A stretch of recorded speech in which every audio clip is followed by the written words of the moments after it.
জয় শ্রীকৃষ্ণ। রাধে রাধে বন্ধুরা। বন্ধুরা, আজ মঙ্গলবার পৌষ সংক্রান্তি কেটে যাবার পর আগামীকাল বুধবার পয়লা মাঘ একটু হলেও খান এই একটি খাবার।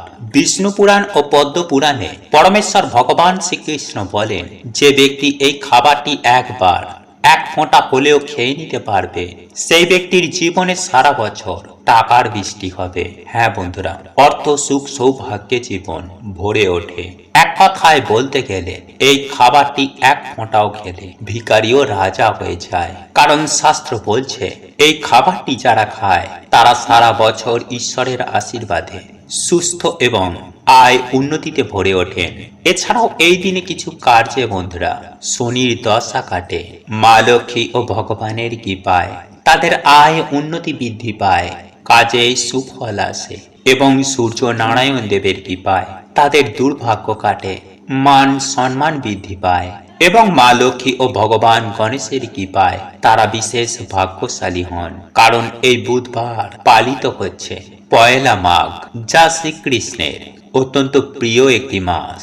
তাই এই দিনে আমাদের সামান্য কিছু কার্যে 2025 সালে আমাদের জীবনে ভগবান পরম সুখ সৌভাগ্যে ভরিয়ে দেন।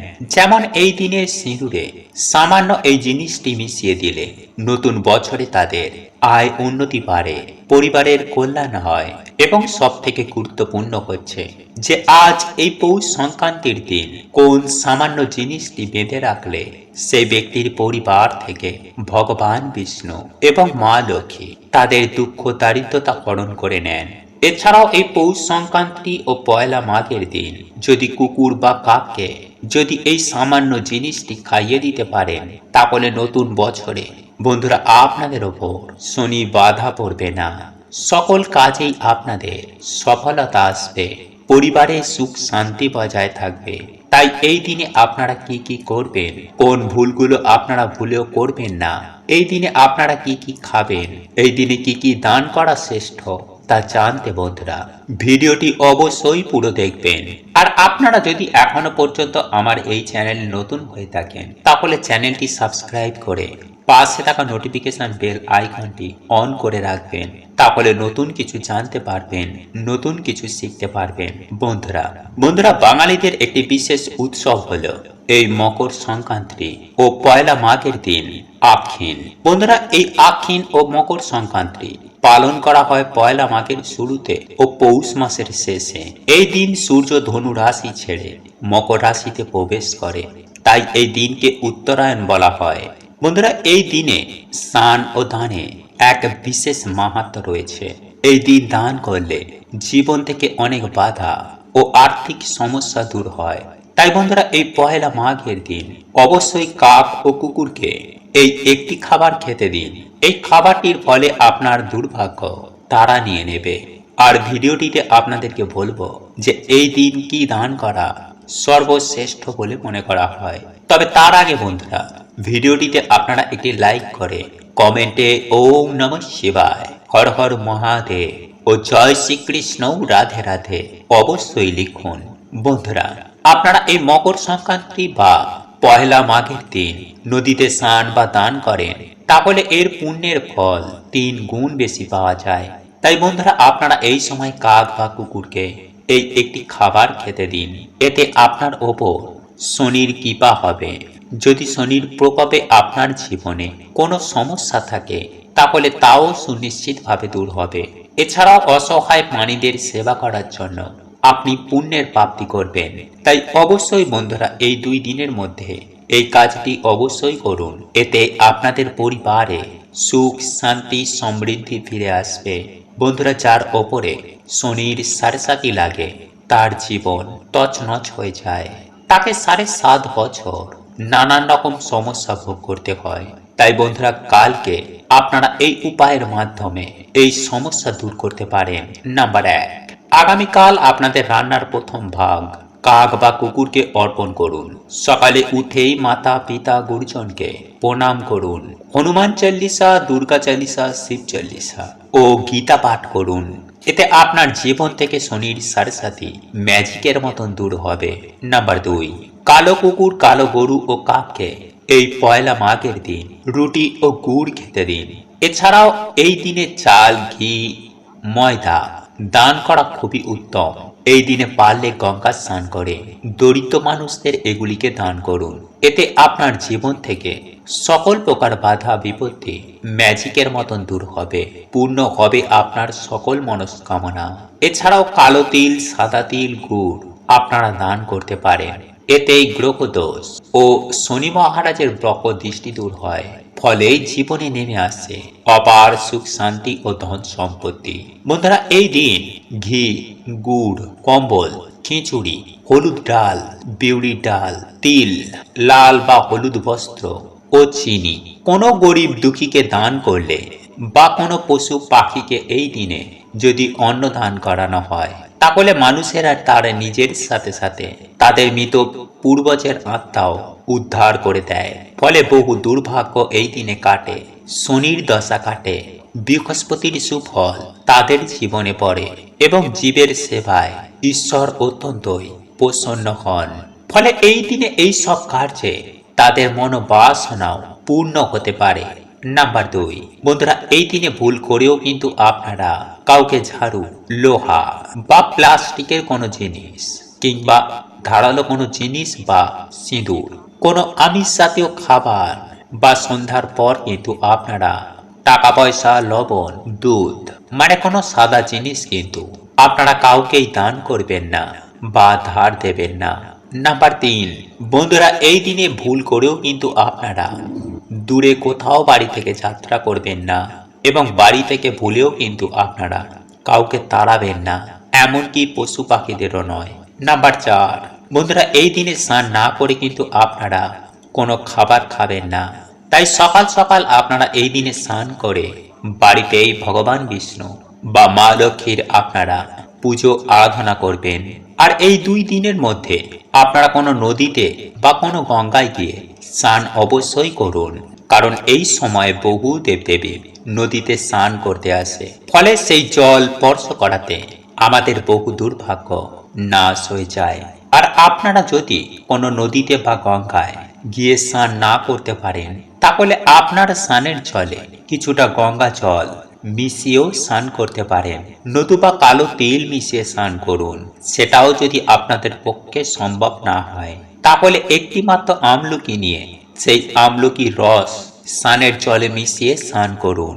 কারণ এই দিনে বন্ধুরা বহু দেব দেবী আমাদের বাড়িতে এসে আমাদের আশীর্বাদ দিয়ে যান। তাই সকাল সকাল এই দিনে আপনারা ঘুম থেকে উঠে ভগবানের নাম কীর্তন করতে একদম ভুলবেন না।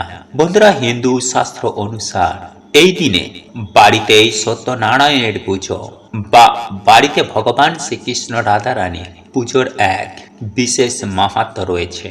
মানা হয় এই দিনে বাড়িতে ভগবানের পুজো, নাম কীর্তনে মানুষের বহু গুণ দুর্ভাগ্যের নাশ হয়ে যায়। তাই এই দিনে আপনারা অন্তত পক্ষে একটি আসনে বসে ওম নমো নারায়ণী নমঃ এই মন্ত্রটি আপনারা 108 বার জপ করবেন। বন্ধুরা, এই দিনে আপনারা অবশ্যই কিন্তু বাড়িতে 2টো প্রদীপ ধরাবেন, একটি বাড়িতে ঘরের জন্য এবং একটি বাড়ির তুলসী মঞ্চের জন্য। এরপর আপনি যেমন সন্ধ্যা আরতি করেন, যেমন তুলসী মঞ্চে প্রদীপ দেখান, যেমন মায়ের পাঁচালি পাঠ করেন, সবকিছুই করবেন। এরপর আপনারা আপনাদের বাড়িতে কোনো কন্যা সন্তান বা যে কোনো কন্যা সন্তানকে আপনারা সেই ঠাকুর ঘরে একটি আসনে বসিয়ে আপনারা এই 3টে জিনিস তার হাতে তুলে দেবেন। আর তা হচ্ছে বন্ধুরা অন্ন, বস্ত্র ও অর্থ। মানে আপনাদের সামর্থ্য অনুযায়ী আপনারা একটি নতুন বস্ত্র নেবেন, কিছুটা দক্ষিণা ও কিছুটা আতক চাল আপনারা এই 3টি জিনিস নিয়ে সেই কন্যা সন্তানকে আপনারা এই 3টে জিনিস দান করবেন। এবং যদি কোনো কারণে আপনারা নতুন বস্ত্র দিতে না পারেন, তাহলে তার বদলে আপনারা সেই কন্যা সন্তানের কোনো প্রিয় জিনিস আপনারা তাকে সেই দিন দান করবেন। তবে এই দান করার সময় আপনারা অবশ্যই বলবেন, এসো মা লক্ষ্মী বসো ঘরে, আমারই ঘরে থেকো মা আলো করে। বন্ধুরা, মানা হয়েছে এই দিন এই দান সব থেকে বড় দানের মধ্যে অন্যতম। মানা হয় যে এই দিন অন্ন, বস্ত্র, অর্থ যদি কোনো কন্যা সন্তানকে দান করা যায়, তাহলে জীবনে কখনো এই 3টে জিনিসের আর অভাব থাকে না। তাই বন্ধুরা আপনারা কিন্তু অবশ্যই কোনো কন্যা সন্তানকে এই অন্ন বস্ত্র অর্থ দান করার চেষ্টা করবেন। তবে বন্ধুরা এই দিন কিন্তু আপনারা বাড়িতে ঠাকুরকে ভোগ না দিয়ে কোন রকমের খাবার খাবেন না। তাই সকাল সকাল আপনারা স্নান করে ভগবানের পুজো আরাধনা করার পর ভগবানকে ভোগ দেওয়ার পরেই আপনারা প্রসাদ রূপে বাড়ির সকলে মিলে তা গ্রহণ করে তবেই দিনটিকে শুরু করুন। বন্ধুরা এই দিনে আপনারা স্নান করে আসার পর সূর্য নারায়ণ দেবকে কিন্তু জল অবশ্যই অর্পণ করবেন। কিভাবে সূর্য নারায়ণকে জল অর্পণ করবেন, কি মন্ত্র আপনারা পাঠ করবেন তা ভিডিওর শেষে আপনাদেরকে জানিয়ে দেব। তাই ভিডিওটি বন্ধুরা অবশ্যই আপনারা পুরো দেখুন। নাম্বার 3, বন্ধুরা এই পয়লা মাঘের দিন বাড়িতে কোনো রকমের আমিষ রান্না করবেন না এবং খাবারে যদি আপনারা এই দিন কালো তিল মিশিয়ে খাবার খেতে পারেন তাহলে সেটা খুবই ভালো। বন্ধুরা আমাদের মধ্যে অনেকেই পয়লা মাঘ মানে আক্ষিনের দিন ডিম মাছ মাংস খেয়ে থাকেন, কিন্তু এটা করা একদমই উচিত নয়। কারণ যে সকল বাড়িতে লক্ষ্মী পাতা হয় সেই সকল বাড়িতে পয়লা মাঘের দিনেও সেই লক্ষ্মী পাতা থাকে। আর যেহেতু মা লক্ষ্মী বাড়িতে থাকেন সেক্ষেত্রে আমিষ খাওয়া একদমই উচিত নয়। বন্ধুরা শুধু তাই নয়, এই দিনগুলিতে আপনারা কারোর সঙ্গে ঝগড়া ঝামেলা অশান্তি করবেন না। কারোর মনে এই দিনে আপনারা কোনো রকমের দুঃখ দেবেন না। নাম্বার 5, বন্ধুরা যদি এই দিনে আপনাদের বাড়িতে কোনো গরিব দুঃখী আসে বা কোনো ভিখারি আসে তাহলে ভুলেও বন্ধুরা তাদেরকে কিন্তু বাড়ি থেকে খালি হাতে ফেরাবেন না। কারণ বন্ধুরা মনে করা হয় যে এই দিনে কিছু দান করলে মানুষের বহু গুণ দুর্ভাগ্যের পাপের নাশ হয়ে যায়। তাই অবশ্যই বন্ধুরা আপনারা কিন্তু আপনাদের সাধ্য সামর্থ্য অনুযায়ী এই দিন কাউকে দান করুন। নাম্বার 6, বন্ধুরা এই দিনে আপনারা যতটা পারবেন পরিষ্কার পরিচ্ছন্ন থাকার চেষ্টা করুন। নোংরা জামা কাপড় এই দিনে কিন্তু ভুলেও পরবেন না। এই দিনে আপনারা কান্না করবেন না, বাড়িতে অযথাই শোক পালন করবেন না। সকলের সাথে এই দিন ভালো ব্যবহার করুন এবং উৎসব রূপে এই দিনকে আপনারা পালন করুন। নাম্বার 7, বন্ধুরা এই দিনে কিন্তু মহিলারা আপনারা ভুলেও মাথায় সাবান শ্যাম্পু দেবেন না। গাছ নখ চুল দাড়ি এই দিনে আপনারা কিন্তু একদমই কাটবেন না। কোন রকমের অশ্লীল কাজ কিন্তু আপনারা ভুলেও করবেন না। যতটা পারবেন এই দিনে আপনারা ঈশ্বরের নাম করুন, পুণ্য অর্জনের কাজ করুন। নাম্বার 8, বন্ধুরা এই দিনে আপনারা নতুন চাল দুধ এবং খেজুরের গুড় মিশিয়ে পায়েসের মতো রান্না করে আপনারা ভগবানকে তা অবশ্যই ভোগ দিয়ে তারপর প্রসাদ রূপে বাড়ির সকলে গ্রহণ করুন। এবং যদি একদমই আপনারা এই পায়েস রান্না করতে না পারেন তাহলে সামান্য খেজুরের গুড় আপনারা ভগবানকে ভোগ দিয়ে তা আপনারা গ্রহণ করুন। এতেও কিন্তু বন্ধুরা আপনারা ভগবানের কৃপা প্রাপ্তি করবেন। এছাড়াও এই 2 দিনে কালো তিলের নাড়ু খেলে শনির দশা কাটে। বাড়িতে খিচুড়ি রান্না করে ভগবানকে ভোগ হিসাবে দিয়ে খেলে মা লক্ষ্মী ও ভগবান শ্রীকৃষ্ণের কৃপা তাদের জীবনে এসে পড়ে। ফলে সর্ব কাজে ব্যবসায় যে কোনো কাজে তাদের সুফল প্রাপ্তি হয়, আয় উন্নতি বাড়ে এবং পরিবারে সুখ শান্তি সমৃদ্ধি বৃদ্ধি হয়। বন্ধুরা আজকের দিনে যদি আপনারা পারেন আজ রাতে আপনারা ঘুমানোর আগে অবশ্যই এই বিশেষ মন্ত্রটি 3 বার মুখে আনুন। কারণ বন্ধুরা আজকের দিনে যে ব্যক্তি এই মন্ত্রটি একবারও উচ্চারণ করতে পারে তাহলে তার জীবন থেকে বন্ধুরা বহু গুণ পাপের নাশ হয়, ফলে তার জীবনে আবার সৌভাগ্যের উদয় হয়। হ্যাঁ বন্ধুরা, যেমন হিরে কাদায় পড়ে গেলে তার উজ্জ্বলতা ঢেকে যায়, ঠিক তেমনই বন্ধুরা আমাদের জন্ম জন্মের কর্মের ফলে আমাদের আত্মার পবিত্রতাও এই কর্ম বন্ধনে ঢেকে যায়। আর এরই ফলে আমাদের জীবনে নেমে আসে চরম ভয়ঙ্কর দুর্ভাগ্য, অর্থকষ্ট, দারিদ্রতা, রোগ ব্যাধি, নানান সব বাধা বিপত্তি। তাই বন্ধুরা আজ এই পূর্ণ পবিত্র রাতে অবশ্যই এই মন্ত্রটি যদি উচ্চারণ করতে পারেন তাহলে বন্ধুরা আপনাদের জীবন থেকে দুর্ভাগ্য, অর্থকষ্ট, রোগ ব্যাধি তো দূর হবেই, সেই সঙ্গে আপনার জীবন থেকে নানান রকম বাধা বিপত্তিও এতেই নাশ হয়ে যাবে। পিতৃদোষ, গ্রহদোষ, বাস্তুদোষ এই সব কিছু থেকেই বন্ধুরা আপনারা মুক্তি পাবেন। তাই এর জন্যই বন্ধুরা আপনারা আজ রাতে একটি প্রদীপ আপনারা বাড়িতে জ্বালাবেন। বাড়িতে বিভিন্ন দেবদেবীরা আসতে শুরু করে। ফলে যদি বন্ধুরা আপনাদের বাড়িতে নেগেটিভ কোনো আত্মা বা যদি কোনো নেগেটিভিটি থাকে, তাহলে এই বিভিন্ন দেবদেবীর আগমনে তারা বাড়ি ত্যাগ করবে। ফলে যে কারণে আপনাদের বাড়িতে বিভিন্ন রকমের ঝগড়া ঝামেলা হচ্ছে বা যার জন্য আপনাদের বাড়িতে কোনো রকমের আয় উন্নতি হচ্ছিল না, তা থেকে ধীরে ধীরে বন্ধুরা আপনারা মুক্তি পাবেন এবং আপনাদের বাড়িতে আবার সুখ শান্তি সমৃদ্ধির আগমন ঘটবে। তাই এর জন্যই বন্ধুরা আপনারা আজ রাতে একটি সংকল্প নিয়ে বাড়িতে একটি প্রদীপ ধরাবেন। প্রদীপটি যদি ঘিয়ের হয় তাহলে সেটা খুবই ভালো। তাই বন্ধুরা আপনারা সংকল্প নেবেন, হে প্রভু, হে জগতের না প্রভু, তোমার সন্তান তোমায় একটি আজ প্রদীপ দান করছে। প্রভু, তুমি আমার এই প্রদীপটি গ্রহণ করে তোমার এই সন্তানকে তুমি আশীর্বাদ প্রদান করো। প্রভু, আমরা না জেনে বুঝে যে সকল পাপ কার্য করে ফেলেছি, সেই পাপ থেকে প্রভু তুমি আমাদের মুক্ত করো। এরপর বন্ধুরা আপনাদের মনে যে সকল ইচ্ছা রয়েছে বা মনস্কামনা মনোবাসনা রয়েছে তা প্রভুকে জানান। আর হ্যাঁ বন্ধুরা, এই কার্যটি কিন্তু আপনারা পরিষ্কার পরিচ্ছন্ন জামা কাপড় পরে বা ধোয়া জামা কাপড় পরে তারপরেই করবেন।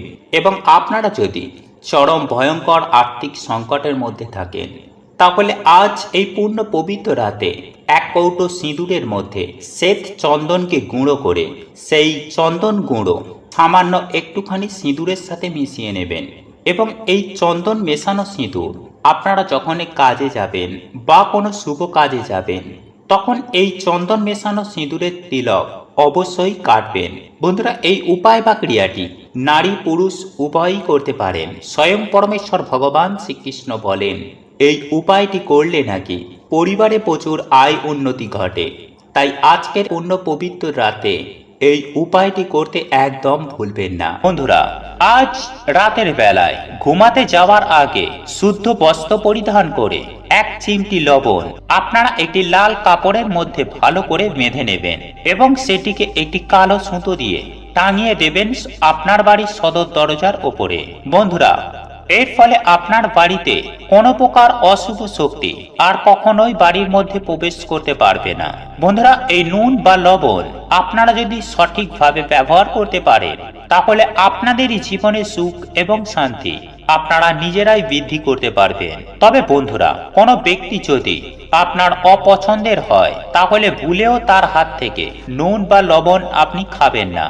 হ্যাঁ বন্ধুরা, আপনারা একেবারে ঠিকই শুনেছেন, তার হাত থেকে আপনারা মিষ্টি জিনিস অবশ্যই খেতে পারেন, কিন্তু ভুল করেও সেই সকল ব্যক্তির হাত থেকে নুন বা লবণ খাবেন না। কারণ বাস্তুশাস্ত্রে বলা হয়েছে, একটি ছোট্ট কাঁচের কৌটোয় নুন বা লবণ ঢেলে যদি বাথরুমের একটি উঁচু জায়গায় একটি কোণে রেখে দিতে পারেন, তাহলে আপনার বাড়ির বাস্তু দোষ থেকে আপনারা সম্পূর্ণভাবে মুক্তি পাবেন। কেননা আমরা প্রত্যেকেই জানি যে বাথরুম থেকেই সব থেকে বেশি নেগেটিভ শক্তি বেরিয়ে আসে, আর বাথরুমে এই ক্রিয়াটি করলে নেগেটিভ শক্তি আর কখনোই বেরোবে না এবং আপনার বাড়িতে পজিটিভ শক্তির প্রভাবে আপনার বাড়িতে সুখ শান্তি অবশ্যই বৃদ্ধি পাবেই পাবে। বন্ধুরা, আমরা প্রত্যেকেই জানি যে নুন বা লবণ এবং কাঁচ হলো রাহু এবং কেতুর বিনাশকারী সাহায্যকারী একটি উপাদান। তাই বাড়িতে সুখ শান্তি সমৃদ্ধি বজায় রাখতে আপনারা অবশ্যই বাথরুমের একটি কোণায় ছোট্ট একটি কাঁচের পাত্রের মধ্যে লবণ ঢেলে রেখে দিতে একেবারেই ভুলবেন না।